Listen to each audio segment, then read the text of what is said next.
Mesdames et messieurs, bonjour et bienvenue sur Yance Reborn 1. En dessous de cette vidéo, surtout s'abonner, cliquez là sur abonner pour activer la cloche pour ne pas manquer tout simplement nos prochaines vidéos. Et si vous voulez faire des dons pour nous soutenir, c'est facile. En dessous de cette vidéo, surtout toutes les informations qu'il vous faut pour faire les dons. Que Dieu vous bénisse. Et la vidéo qui va suivre, c'est un témoignage très puissant que Dieu lui-même veut vous donner aujourd'hui. Que Dieu lui-même vous donne aujourd'hui. Waouh! C'est extraordinaire.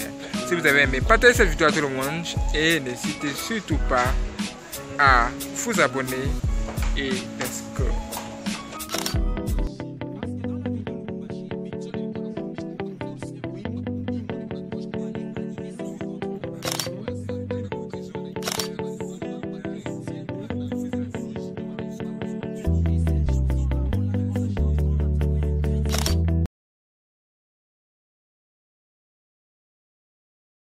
Genèse, chapitre 14. Dans le temps d'Amraphel, roi de Shinéar, d'Arjok, roi d'Elassar, de Kedorlaomer, roi d'Élam, et de Tidéal, roi de Gojim, il arriva qu'ils firent la guerre à Béra, roi de Sodome, à Birsha, roi de Gomorre, à Shinéab, roi d'Amda, à Sheméhéber, roi de Tseboïm, et au roi de Béla, qui est Tsoar. Ces derniers s'assemblèrent tous dans la vallée de Sidim, qui est la mer Salée. Pendant 12 ans, ils avaient été soumis à Kedorlaomer, et la 13e année, ils s'étaient révoltés. Mais la 14e année, Kedorlaomer et les rois qui étaient avec lui se mirent en marche, et ils bâtirent les Réphaïm à Ashterosh Karnaïm, les Uzim à Ham, les Émim à Chavé Kirjataïm, et les Horiens dans leurs montagnes de Séhir, jusqu'aux chaînes de Paran qui est près du désert. Puis ils s'en retournèrent vers à En-Mishpat qui est Kadès, et bâtirent les Amalécites sur tout leur territoire, ainsi que les Amoréens établis à Asatson Tamar. Alors s'avancèrent le roi de Sodome, le roi de Gomorre, le roi d'Amda, le roi de Tseboïm et le roi de Béla qui est Tsoar. Et ils se rangèrent en bataille contre eux dans la vallée de Sidim contre Kedorlaomer, roi d'Élam, Tidéal, roi de Gojim, Amraphel, roi de Shinéar, et Arjok, roi d'Elassar, 4 rois contre 5.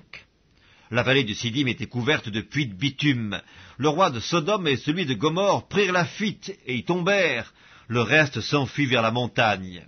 Les vainqueurs enlevèrent toutes les richesses de Sodome et de Gomorre et toutes leurs provisions, et ils s'en allèrent. Ils enlevèrent aussi, avec ses biens, Lot, fils du frère d'Abram, qui demeurait à Sodome, et ils s'en allèrent.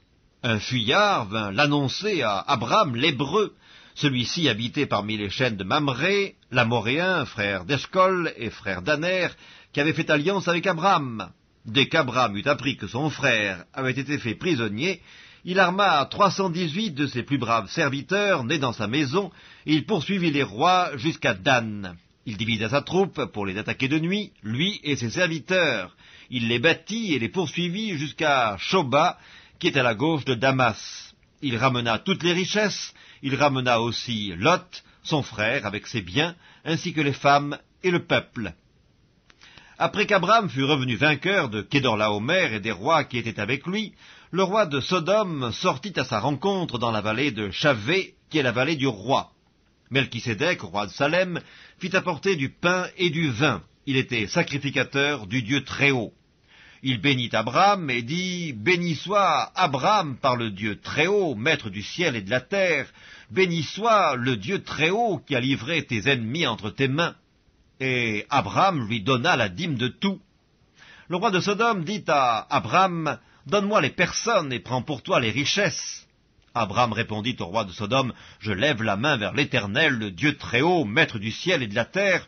Je ne prendrai rien de tout ce qui est à toi, pas même un fil, ni un cordon de soulier, afin que tu ne dises pas « J'ai enrichi Abram ».